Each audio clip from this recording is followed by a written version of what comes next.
With the most climactic moment happening in the previous episode, you better expect that this next episode will be exposition. The previous episode finally showed off what wand and sword really means in Wistoria, and this episode is all about setting up for the next big thing that's gonna happen in the next arc. This episode is all about slice of life and teasing, but it's enough to keep you thirsty for the next season, as will spoiler warning, guys, but if you guys made it this far, I mean, there's not much to be spoiled that you don't already know. So for this video, we're gonna cover Wistoria Wand and Sword episode 12. Sue do Tsurugi. The episode starts off with some epic recap. Shion pulls up what is Vegeta complex, but we all know where there's a Vegeta, there's always that one character that is better than him. But with the help and hint of Roasty, reminding Will of his lone sword, he also reminds him that it is wand and sword. Not only does Roasty remind Will of his destiny, we get a flashback of likely Will's mother, confirming this destiny of wand and sword. Where there's a lore of a catastrophe, there's a lore of what will end up saving the world. So it looks like saving the world involves turning your kids into orphans, cause character development. For some reason, Will is reminding us something that the show never brought up, but is totally in the title of the story. Will tells Shion to blow some fire at him and cuts down this monster with an ability he somehow knew the name of. Ignis Whis.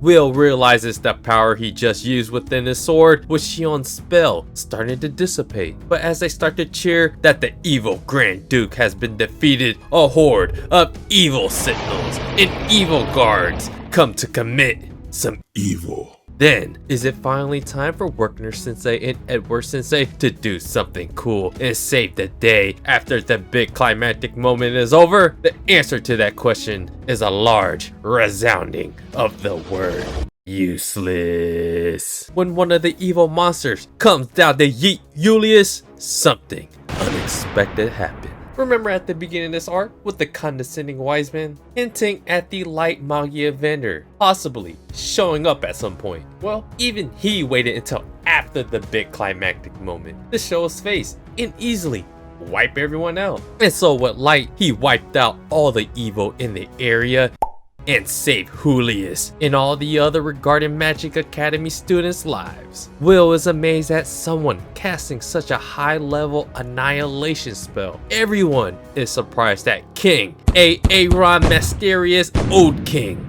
the Light Magia vendor, has arrived. It's quite odd timing for the Light Magia vendor and the others to arrive unreasonably late. Does that actually mean anything?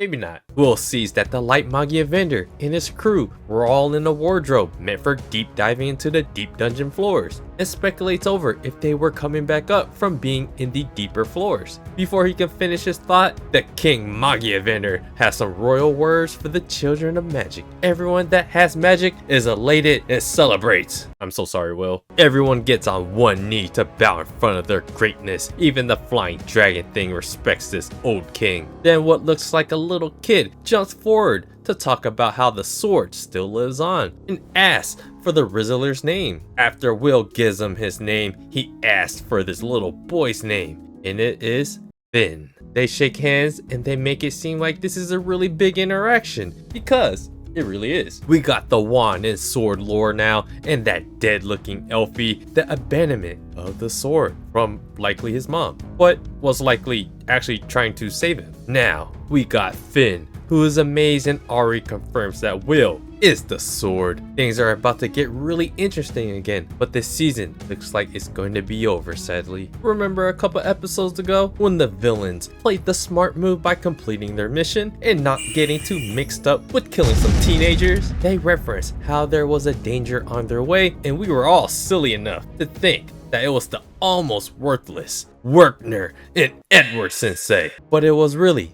Old King and his peeps. That bad guy's mission was to secure this weapon looking thing, and surely they did. And they caught a lot of bodies along the way. Even though these two villains didn't do that much, they had a great impact and they brought something to the story that it was lacking. evil. and actually taking a dub. With this scene, the all-student praxis exam is over and they count exactly 11 deaths occurred. And they were all adults. The teachers. For Bruno Sensei, his highlights were getting brutalized. On the bright side, no children were killed, so the future is still secured. Now begins the speculation in determining the motives of our two villains, Marze and the Headless One. Liana pats herself on the back for bringing together such a badass squad, as Colette literally sits there, as the side chick does. Then, all of a sudden, Hunger is bestowed upon the monotone knight. Colette is not only a good side woman, she displays some motherly actions and being a good friend by feeding Liana with some yummies. Boy, ain't that cute. Liana continues to show that she has a real personality and eats like a beast. Blushing from her bottomless hunger, Liana praises Will for his actions as the real leader, but Will takes the humble route, which leads Julius to pounce on Will's meek and blames him for putting them in danger. Just as Julius continues to try to bully the laggard, Colette time and time again, as old as the very first episode of the season, defends Will's honor by shoving a ball-shaped object into his mouth. Everyone and their mothers start to question where Will's power came from absorbing Shion's magical spell and using it with his sword. Julius takes this opportunity once again to blame Will, but this time a pussycat comes to defend Will's honor.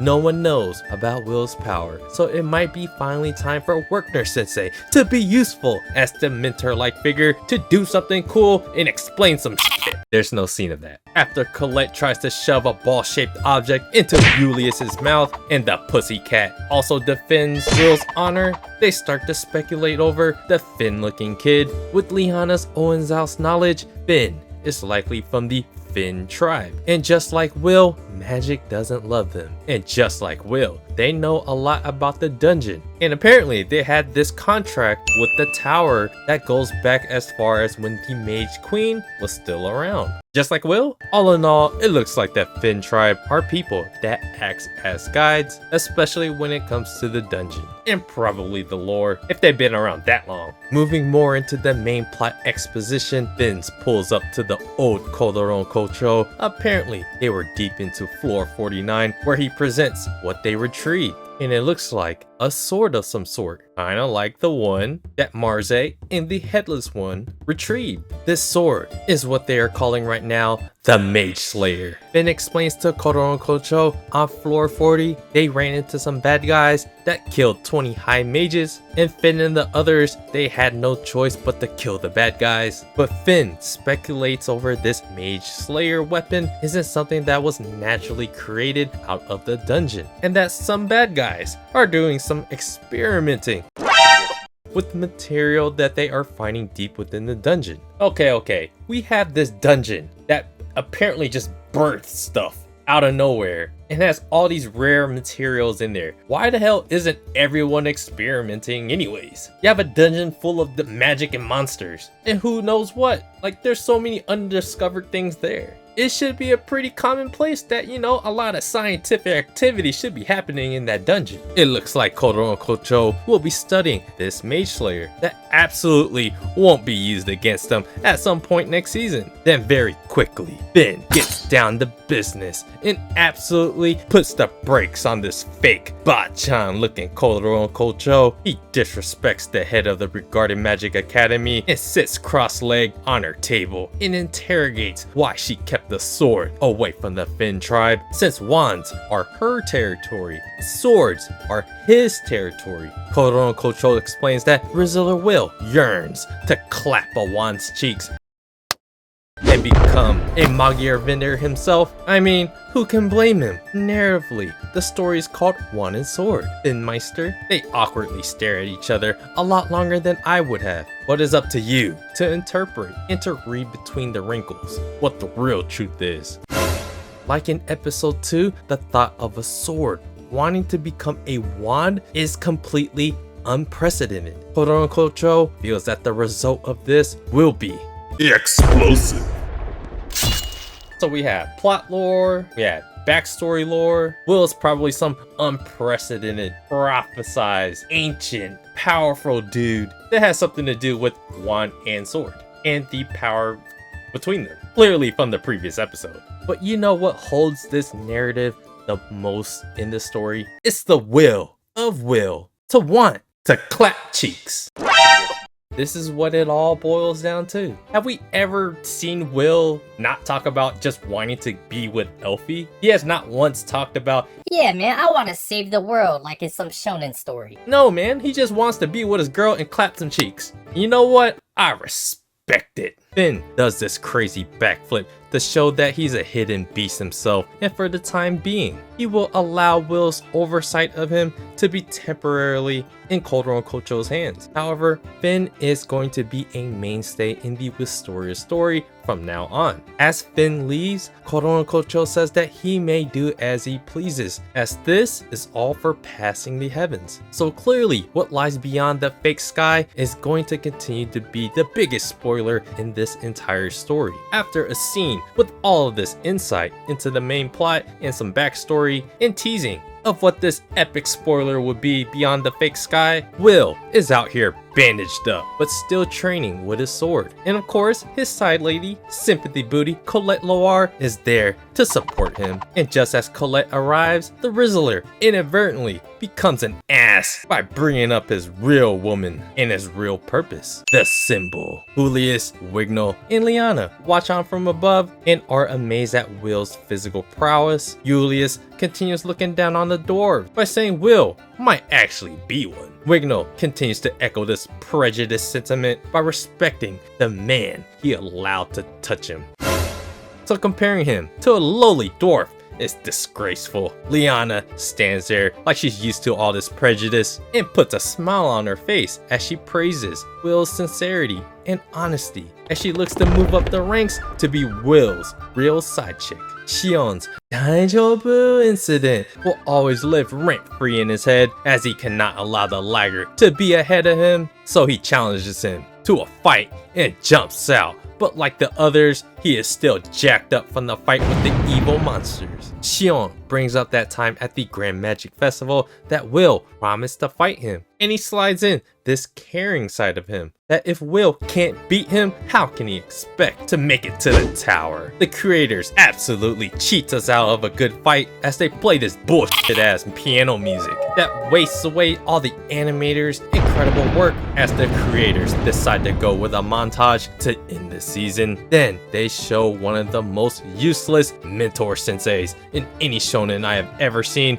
in Werkner Sensei, Edward Sensei, and Werkner Sensei catch these fools horse playing around like they're on a playground, and so the teenagers run away like they're about to get caught for detention. So as Colette, Will, and Shion run away from getting into trouble, the Watcher watches on as she doesn't want to be forgotten as an important character. The episode continues to wind down, showing all the most crucial characters in the show as they cheated us out of a good animated fight, and they cheat us with the same Elfie animation as in episode 1. And then the episode concludes as all these 6-year students begin their graduation exam. Now, I always wonder, where will they exactly stop this season? There's actually a lot of points coming up where it feels like, you know, they could end it here. But the choice to make it the choice to be the graduation exam, well, I understand where they came with the logic here, but it just felt like if they wanted to make it a more epic ending for the finale of season 1, or if they want to call it core 1 of season 1 or whatever, there would have been a lot of better moments, I think, to stop it. But I mean, they have to do this within 12 episodes, and that just really means that, hey, we have a lot to look forward to in season 2.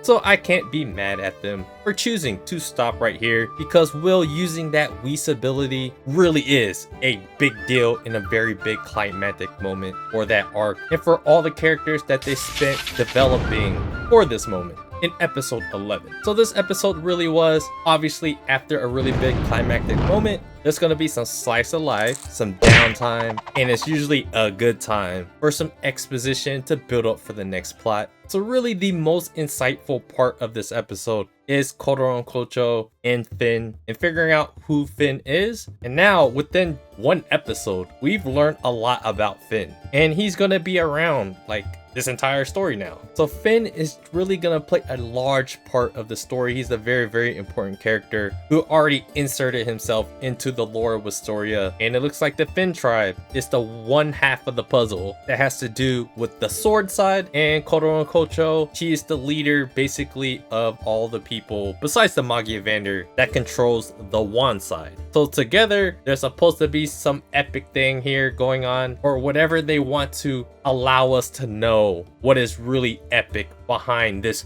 fake sky. What I love within the story is how much they build mystery, and I love it when they introduce something new, but when they introduce something new that seems exciting, it creates more questions and introduce more new mysteries. So from this point on, like, I really love where Wistoria is going right now, and being caught up with the manga is really exciting for everything that's coming up. They stick really heavily to the main plot. There isn't any weird side quests or anything. So if you guys are really into Wistoria, or you made it this far, I think we should all continue and be excited for what is to come in the next season. So I don't really have much else to say besides I wish maybe this season was a little bit longer. I prefer to have those epic climactic moments as like the finale of a season, but with Will using that Whis ability, I guess that will suffice. And that was the first really big epic main plot moment in the show.